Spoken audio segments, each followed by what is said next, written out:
China was Starbucks' poster child of successful international expansion.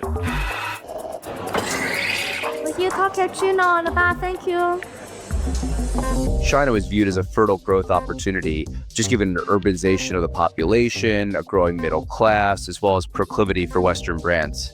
We can build Starbucks stores in China as fast as we can for the rest of my life and still have addressable market to gain in China. From 2017 to 2020, Starbucks added about 3,200 stores in China. Revenue was hit hard by pandemic lockdowns in 2020. Despite China's strict zero-COVID policies, the company rebounded with explosive sales growth the following year. But sales have since stagnated. Between 2021 and 2024, revenue is down about $700 million, all while Starbucks added an additional 2,200 stores in the country. This is emblematic of a market that's maturing, where you do have multiple entrants. In the US, of course, there's multiple strong coffee competitors. China didn't, necessarily have that 10 years ago, but now you do. So what's creating this drag in China? And can Starbucks turn things around?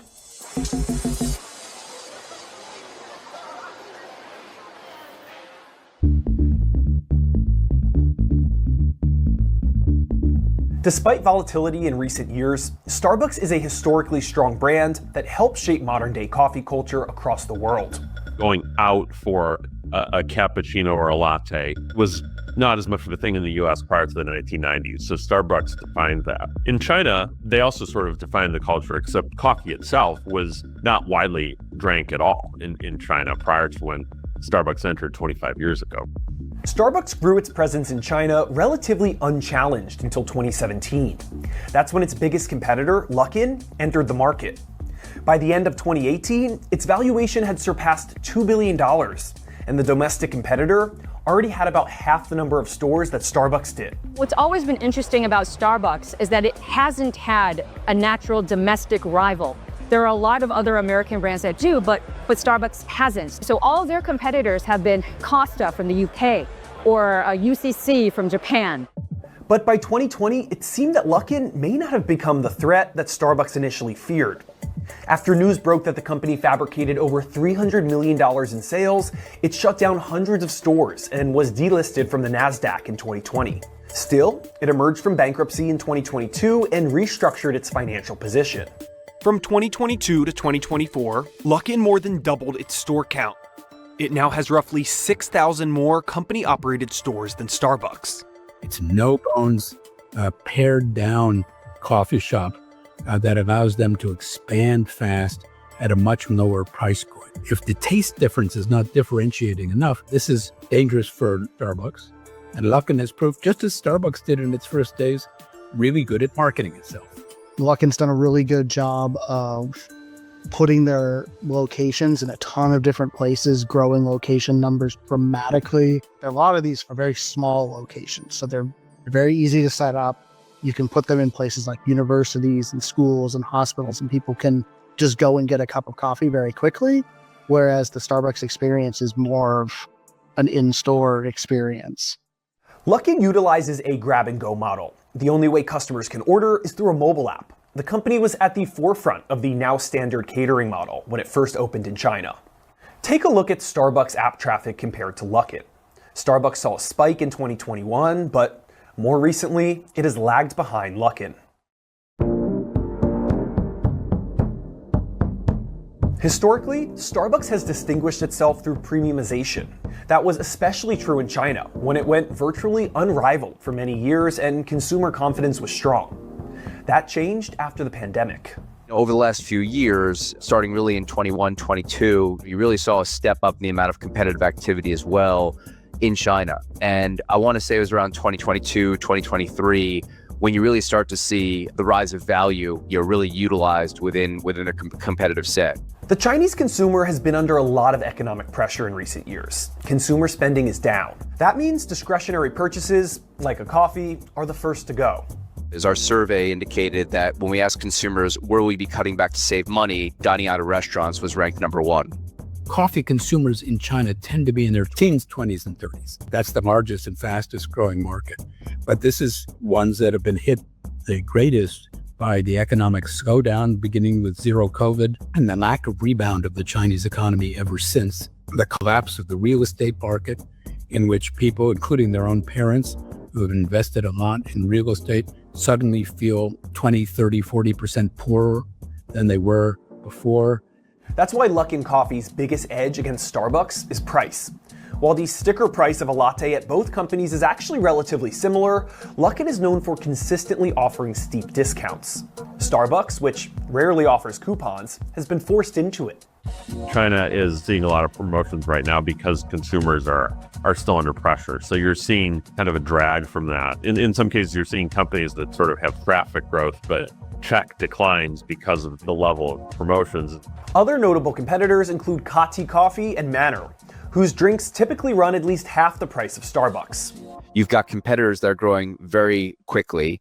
You've got the fact as well that coffee by nature is a high margin business. And so competitors can afford to provide discounts, just given there's a high customer lifetime value.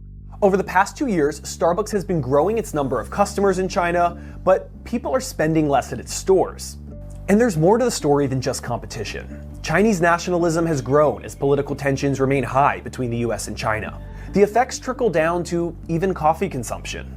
It really starts as a luxury product. At the same time, it's subject in a moment of international tension to what you might think of as brand nationalism. It's not that people are anti-Starbucks or anti-American in not buying Starbucks, but you might be more tempted, or at least you're taking somebody out for a date. Don't take this woman to show off that you're well off by taking her to a fancy coffee place. Take her to a patriotic, 中国特色的 coffee, a special coffee with Chinese characteristics. While competition in the country is far more elevated than a decade ago, there's still a lot of space for Starbucks to grow. China's population is more than 4 times that of the US. Plus, out-of-home coffee as a concept is still relatively new there, and Starbucks differentiates itself as a sit-down option, while a lot of competitors are grab and go. In the spring, we ran a survey of 2,000 consumers in China, and the survey told us that while 80% of consumers and respondents identified as coffee drinkers, only 18% drink coffee on a daily basis, signaling that Starbucks is in early innings in what was historically a tea-drinking nation. Interestingly, when we asked about brand perception, Starbucks ranked highest on taste profile and ranked second on value, second to the category leader Luckin in the market. In December 2024, Starbucks hired a chief growth officer to help steer the company back on course in China.